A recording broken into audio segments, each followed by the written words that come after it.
So on today's adventure, I'm off with my friend Matt. We're gonna go check out a really cool motorcycle collection just outside of town. So we're gonna load up and hit the highway. The fellow with the collection had come in my store to buy some old Harley Davidson parts, and I've taken them out to him today. But he also offered me a tour of his collection, which he's been putting together for over 30 years, so we're gonna go and have a look, and I bet it's gonna offer some really cool stuff. I've never been out there, so this will be the first time for me seeing it too.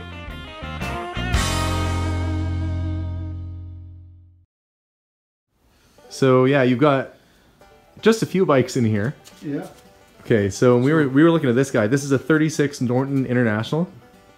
And do you know when this bike was restored? Oh, probably 25 years ago. Wow, and just a gorgeous piece of machinery. Yeah. And what's the displacement of the engine? 500cc. It's a single? Yep. Wow, cylinder, big thumper. Overhead cam. Gorgeous looking bike. Yeah. And are you gonna ride it, you think? Oh yeah, I'll be riding it. This is what dreams are made of, right? So we gotta go across the rows here so I can see. So what's the red one's a Triumph? So that's a 48 speed twin. Last year of the gauges in the gas tank. In the tank, yeah. And then they went up to the headlight for a while, right? Well, then 49 was first year in the sun. Stunning. Did you do the restoration on that one? Nope. No, I bought that one pretty much the way it is. Well, that's the way to do it. Yeah, if you can. Let somebody else put the expense out. Yeah. And then you've got a... This is a 67 VELOCETTE VENOM CLUBMAN. Oh yeah, it's like got the cafe kind of look going on. It's got the CLUBMAN seat. Yeah, it's got Thruxton tank, Thruxton seat and oil tank, all that on it. Yeah, it's... and then next to it you've got a Sunbeam. Yeah, that's a 350 Sunbeam, 1938. Wow, it's, yeah, the dual saddle there. Yeah. And then next to it we've got an ARIEL. ARIEL Square 4, 1951.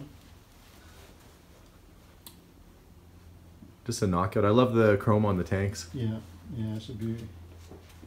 And then you got an AJS. Is that a 500 single? That's a 500, yeah. Model 20, 1957.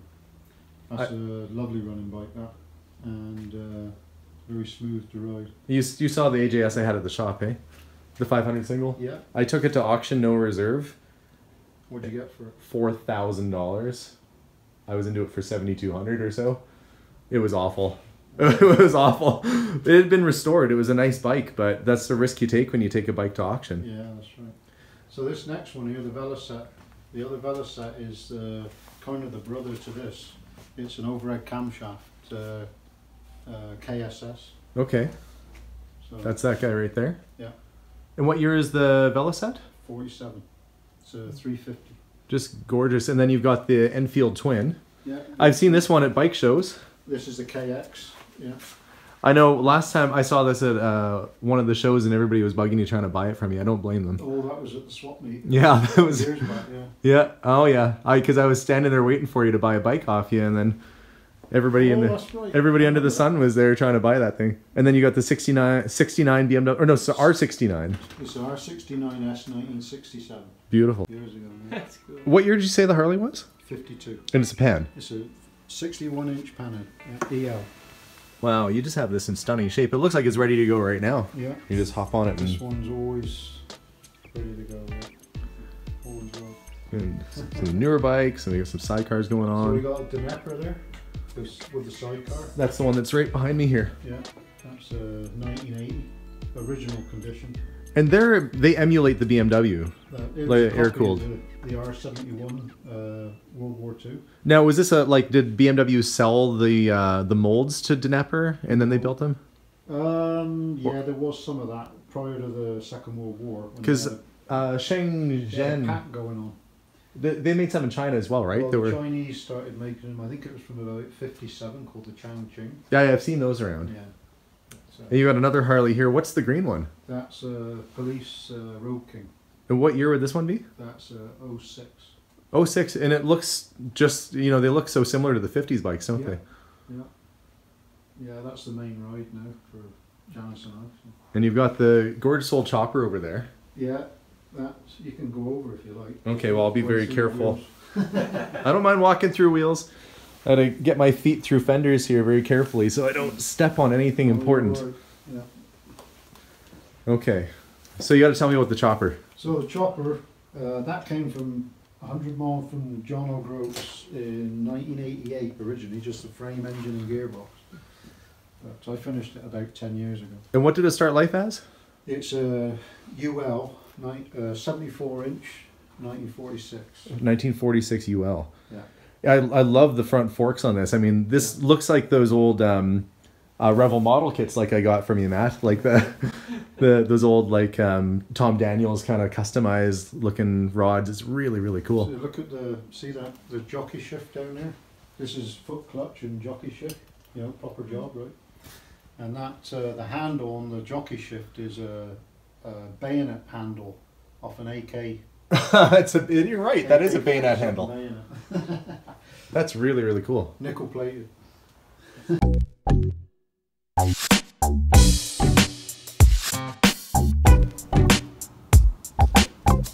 Oh yeah, you got the Yamaha. Yeah, sorry. Oh, there's bikes like literally everywhere. There. Bits and bobs. We got a... Like an Enfield. Yeah. That's got 88 kilometers on that bike. 88 clicks. Is that original paint on it? Yeah. Well, it was rebuilt in about 2010 in India. But okay. It is actually a 1962. And this is a 1958 Supermax NSU. Supermax, yeah. We got another nice old Triumph over there. That looks like a late mid-70s. That's a 75 Trident. Trident, okay, yeah. With 3,000 miles on it from new. Okay, well that's the way to get them. Yeah, yeah. That's a gorgeous bike, that is. And then we got a 75 650 Yamaha. I'm the second owner of that from new. This one's a 1970 XS1. So first year the 650 Yamaha in North America. It looks like it's a pretty clean bike. Oh yeah, all the paintwork's in the basement. It's all done. They were green and white. That was the only colour they did them in. Needs to be all assembled. Yeah. Another Triumph. 72 500 Daytona. I've done a lot of miles on those years ago. So. And a couple. And this is a G80 CS Matchless Scrambler. Matchless, and then you got an AJS over there too. And this is a AJS Stormer 370cc 2-stroke. I'm surprised Harry hasn't been after you for those. Yeah, he likes them Stormers, does he? And I bet it was this big and it was full of motorcycles under tarps and pieces of wood, like that type of thing, but the whole of this yard. Oh. I'd never seen anything like it. And there was everything there from square fours to, well, I pulled one of those out, yeah. The G80 CS Matchless, and I bought it off him in '86. Yeah.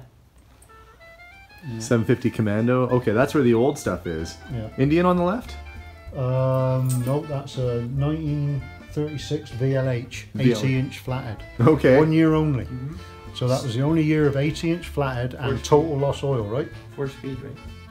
And 4-speed. Yeah. Wow, look at all the bikes on the go too. Yeah. So where do you want to start? Up top or? Well, maybe let's start with the oldies on the left here. Right. I'll see if I can. On the bottom, 36 VLH, 80-inch. What year is it again? 1936. 36. Do you have the other bits and pieces for it too? Well, it's all on the back shelf there. Oh, I see. Yeah, I've got so them it's all organised, so all the parts are behind them, so I know where everything is. Is this like a 40s WL? This is a 42 WLC. And it's still got its military drab. Yeah. I love the Bits seat. Like, look Yeah. at that's a great seat. Yeah. And this model had the British style seat as a pillion seat. Was this an overseas bike? No, it's a Canadian. Probably this was a domestic bike, I would say. Okay, and then we've got the one with the green tank here. This is a 31 DL with a vertical generator. Yeah, I was just looking at that. Yeah. Well, you've been holding out all the stuff that Matt's right into. There you go. That's killer. Yeah, this is a 1919 Model F. Well, I'd just love to have one of those. Just one day, I want to have an old like teens, 20s bike. This bike come out of Sweden. Look at that from those dudes at Deal and J's. You know the dudes I'm talking about? There's like the reproduction parts and all No, I know what you mean. Yeah. No, I don't. Okay. This, Yeah. I got this bike about 92, 93. Oh, that's awesome. Yeah. I like this too. Yeah. Wow. Alberta, yeah. Yeah. Original paint on the tank. Yeah, and actually, if you look closer, you can still see Harley Davidson written in the tank. I can see it Original. there. Yeah. Yeah. There's a Harley seat on it too. Yeah, with the logo still in it too. Wow. And I think that's like you're nearing 100 years old. Yeah. It's an old girl. Yeah, you know what it is. Yeah. Oh, look at not that. many people know what that is. Oh, Matt knows his stuff. Look at that. That's a 25. Where'd that come from? Well, the frame, everything but the engine power unit came from a farm in Saskatchewan. A friend of mine was down there looking for tractors, and he seen it in the field and took a picture of it and told me about it. And you said that has to come back. Well, he thought it was Harley JD or something. Super X. And so how many Super X's would there be left? Well, there's a few around. Not many, I wouldn't think. Yeah. Then you've got There's a lot in Germany. Super X's. Yeah, because they have that big race too. That big racing circuit. Have you seen that? That's like a flat. It's a board. It's sort of like a board track, but it's concrete. Oh yeah, not Munich, is it? It could be. It could be. But there's like dudes racing Super X's and big bass engines. They're mad on all that. The Germans love the early American stuff. Yeah. Wow, look at the horn on this one. Yeah. So, where are we at? We got a 51. I'll let you keep going with your. No, you're. Oh yeah, no, it's just such a good tour. It's like hard not to get lost. Yeah. This is a 51 Norton ES2. Yeah, that's a big single. I like the non-original logo on it. Yeah. XA, dude. Yeah, XA. Yeah. That's experimental with the BMW engine. Well. Yeah. Actually, the XAs, they didn't have a Beamer engine, did they? Or it was like the BMW the engine? engine's on the bench behind you there. Okay. So that is a blue Harley Davidson blueprinted pretty much the R71 BMW, and just all the threads became standard thread instead of metric. Otherwise, it's pretty much R71. What's the tank from here in the motor? That tank is on loan from a friend of mine. It's a mid-20s Henderson, but it's the same tank pretty much as what would be in this bike. Oh, okay, so you're going to try and get one made using that as kind of a pattern. Well, what a great pattern to have. Yeah. And the engine, is that meant for your... No, that's an engine that a farm, a bloke called me and said it was there if I wanted it, and it had been running a welder. Huh. What was it from originally? That's a 35 VL, 74 inch. Screw of the round ones. This is like the small 6-inch. I think it's got the Harley logo still on it. So they made this for 1 year. Yeah, and that's the proper instruction for that thing as well. Oh, it's surprising it's still intact. Yeah. I mean, just to find this stuff is so cool. Well, that was on the motor. You know. That's cool. Is this XA pretty well complete? Yeah, it is now. Just in bits? I had 2 of them, and I sold one to a chap in town here who's got his own mechanic, and that one's now restored. I was out, part of the deal was I helped his mechanic do it, and just... How long have you had this? About 3 years. I'm glad to hear it. Yeah. No, anyway, I had the chance. We had the chance at this. Yeah. And I was going to buy it. And then I was like, you know what? He said on Kijiji. And they were on Kijiji a while, and he told me about it, but by the time he told me, they were off at Kijiji. And so I spent about 6 months going around Edmonton like a policeman trying to track these buggers down. What year is your Indian that's here? That's a 1940 with a 48 motor. 48 motor. And this looks like it's pretty well done. Oh, it's running. This is one of the bikes I took to BC this summer in the trailer. I've seen you with that before, somewhere. Have you? Yeah. Riding around on it? Yeah. Yeah, there you go. This bike was built in the mid to late 70s, and I bought it off the guy that built it. That's cool. Yeah, and he was a mechanic at Foothills Motorcycles. I even like your old motorcycle brake tester here too. You like that? That's really cool. Yeah. So you know how that works, right? No, how does it work? So how that works is the tester would be here in his coveralls type of thing, like, and the guy who owns a bike, like you, sat there just in your gear like that. You'd be sat on this 39 Triumph, and you go and take it for your MOT test, right, with your British road test. So he'd have a couple of straps around the forks here, bring it out onto these hooks. There's a winding handle here. So he'd say, right, put the front brake on, then he'd wind her up and he'd watch where these go, you know? Yeah. And it pulls down and then it stops there. So, you know, providing the bike, the wheel don't turn and you get the right poundage on there, that's passed. Then you do the back brake, then you do both brakes together, and then he's got a little chart on the wall. Okay, good to go, you passed, you know. Well, it's such a simple system. And that's what it is. In fact, when I was riding my 500 Triumphs back in very early 80s, some of the stations still had these in there. And I did have mine tested with one of these one time. Yeah. You're gonna have to educate me on the Douglas. What year would this be? So that Douglas is about 1935, somewhere in there. What's the displacement of this, like a 250 or? That would be a 350. 350, That was okay. an overhead valve fore and aft. Now, is that what this is for right here? No, but it was kind of connected because I found that in a small engine magazine that my dad used to send me from England. So tell me about Jap, like who made them and JA Press Switch. JA Press. Okay, so is that like a performance engine that you could put in any bike? Well, or? yeah, they're a proprietary engine maker. They didn't make motorcycles, but a lot of companies, British companies, use JAP. I like the old dual glides. You know, this is in my mind. These are some of the. Yeah, this one's not completely stock, but it's all original parts. Yeah. And it runs like a top. Looks good. Yeah. What year is the brown and white one here? The brown and cream? This one's 59. Yeah, but 61 tanks and. So 1912 Indian. Wow, it looks like it's pretty well complete too. Have you ever run it? No. And I found a carburetor for it too.